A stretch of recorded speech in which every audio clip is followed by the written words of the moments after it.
Otoritas Jasa Keuangan mencatat kredit tumbuh 7,7% pada September tahun 2025, menjadi sebesar Rp8,162,8 triliun.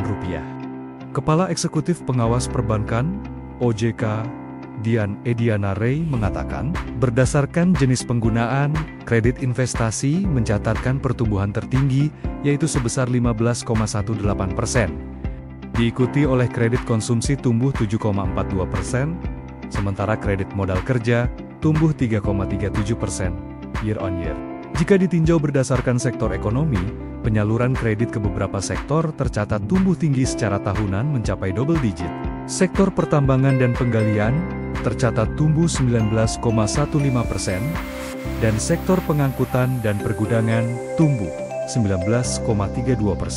Di sisi lain, dana pihak ketiga tercatat tumbuh sebesar 11,81% year on year, menjadi Rp9,69, 5,4 triliun. Penurunan BI rate juga diikuti oleh penurunan suku bunga perbankan. Sementara itu, jika dibandingkan tahun sebelumnya, rata suku bunga kredit rupiah tercatat turun 50 BPS untuk kredit investasi, dan turun 41 BPS untuk kredit modal kerja.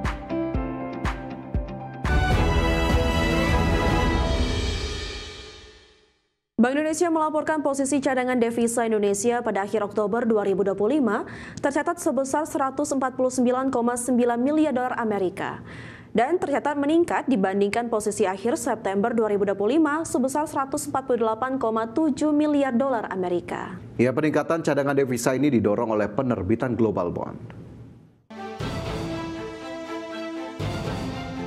Posisi cadangan devisa Indonesia pada Oktober 2025 mengalami peningkatan bila dibandingkan bulan sebelumnya. Bank Indonesia mencatat posisi cadangan devisa Indonesia pada akhir Oktober 2025 sebesar 149,9 miliar dolar Amerika Serikat, meningkat 1,2 miliar dolar Amerika dibandingkan dengan posisi akhir September 2025 sebesar 148,7 miliar dolar. Kenaikan posisi cadangan devisa tersebut antara lain bersumber dari penerbitan global bond pemerintah serta penerimaan pajak dan jasa. Di tengah kebijakan stabilisasi nilai tukar rupiah dalam menghadapi ketidakpastian pasar keuangan global yang masih tinggi. Direktur Eksekutif Departemen Komunikasi Bank Indonesia Ramdan Denny Prakoso menyatakan Bank Indonesia menilai cadangan devisa ini mampu mendukung ketahanan sektor eksternal serta menjaga stabilitas makroekonomi dan sistem keuangan. Bank Indonesia meyakini ketahanan sektor eksternal tetap kuat didukung oleh prospek ekspor yang tetap terjaga serta arus masuk penanaman modal asing yang diperkirakan terus berlanjut. Sejalan persepsi positif investor terhadap prospek perekonomian domestik dan imbal hasil investasi yang tetap menarik. Untuk itu, Bank Indonesia terus mendukung peningkatan sinergi dengan pemerintah dalam memperkuat ketahanan eksternal guna menjaga stabilitas perekonomian untuk mendukung pertumbuhan ekonomi yang berkelanjutan. Dari Jakarta, Tim Liputan, IDEX Channel.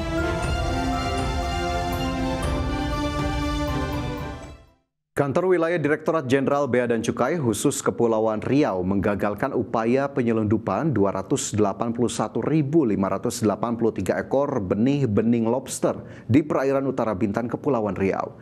Benih lobster bernilai miliaran rupiah itu rencananya akan dikirim secara ilegal ke luar negeri. Aksi kejar-kejaran antara petugas bea dan cukai dengan pelaku penyelundupan lobster terjadi di perairan Bintan, Kepulauan Riau. Kapal cepat yang digunakan para pelaku akhirnya dikandaskan di Pulau Tak Bertuan setelah petugas melepaskan tembakan peringatan. Para pelaku yang diperkirakan 3 orang ini langsung menghilang di balik rimbunan hutan. Saat diperiksa ditemukan 36 box styrofoam yang berisi ratusan ribu benih baby lobster jenis pasir. Kepala Kanwil Bea dan Cukai Kepri, Adang Nugroho Adi mengatakan, ratusan ribu benih baby lobster dibawa dari daerah Pulau Jawa dan hendak diselundupkan ke Malaysia untuk selanjutnya dikirimkan ke Thailand. Maraknya penyelundupan benih baby lobster di perairan Kepri tak terlepas dari letak geografi Kepri yang berdekatan dengan negara tetangga yakni Malaysia dan Singapura. Tingginya nilai beli di luar negeri membuat pelaku melakukan berbagai cara untuk menyelundupkan bibit lobster ke luar negeri. Kita menindak baby lobster ini di perairan utara Bintan. Ini dilakukan penyelundupan oleh high speed crab, personilnya kurang lebih 3 orang. Mereka membawa benih-benih lobster ini ke arah luar negeri. dan kita bisa berhasil melakukan penyekatan dan penindakan, namun mereka berhasil mengandaskan dan menghindari pengejaran kita, kemudian pelaku melarikan diri. Tapi kita masih lakukan identifikasi untuk kita lakukan segera pengejaran. Usai diamankan, seluruh barang bukti diserahkan ke Direktorat Jenderal Pengawasan Sumber Daya Kelautan dan Perikanan untuk penanganan lebih lanjut.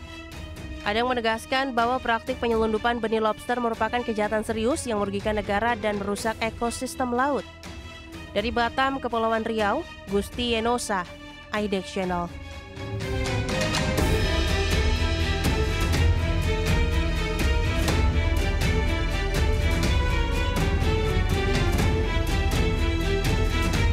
Pemirsa, Badan Pengelola Investasi Danantara sepakat menyalurkan anggaran sebesar 20 triliun rupiah kepada Kementerian Pertanian untuk membangun peternakan ayam pedaging dan petelur terintegrasi di seluruh Indonesia. Ya, Menteri Pertanian Andi Amran Sulaiman mengungkapkan pemerintah telah menyiapkan anggaran sebesar 20 triliun rupiah untuk membangun peternakan ayam pedaging dan petelur terintegrasi di seluruh Indonesia. Amran mengungkapkan anggaran 20 triliun rupiah tersebut berasal dari Danantara, di mana pembangunan peternakan ayam terintegrasi tersebut ditujukan untuk memastikan kebutuhan daging ayam dan telur untuk program makan bergizi gratis agar terpenuhi. Selain itu, pembangunan peternakan ayam ini juga dilakukan sebagai langkah pemerintah untuk mensejahterakan peternak. Rencananya program ini akan berjalan pada Januari 2026.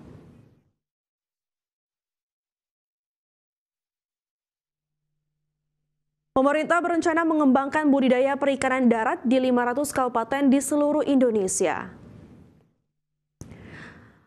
Menteri Kelautan dan Perikanan Sakti Wahyu Trenggono mengungkapkan program budidaya perikanan di darat akan dilakukan secara bertahap dan ditargetkan rampung dalam 2 tahun ke depan.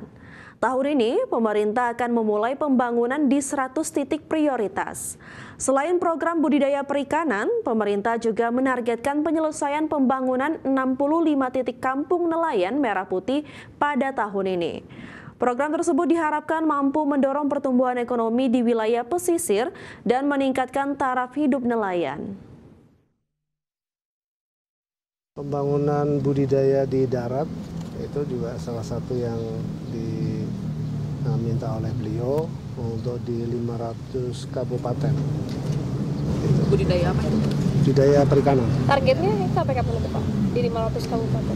2026 baru selesai. Tapi tahun ini dimulai kita ada. Kita bergeser ke informasi lainnya. Pemirsa, Kementerian Kesehatan terus menggencarkan program cek kesehatan gratis bagi masyarakat. Ya, dari hasil pelaksanaan program CKG di berbagai daerah, Kementerian Kesehatan menemukan sejumlah temuan penting di setiap kelompok usia.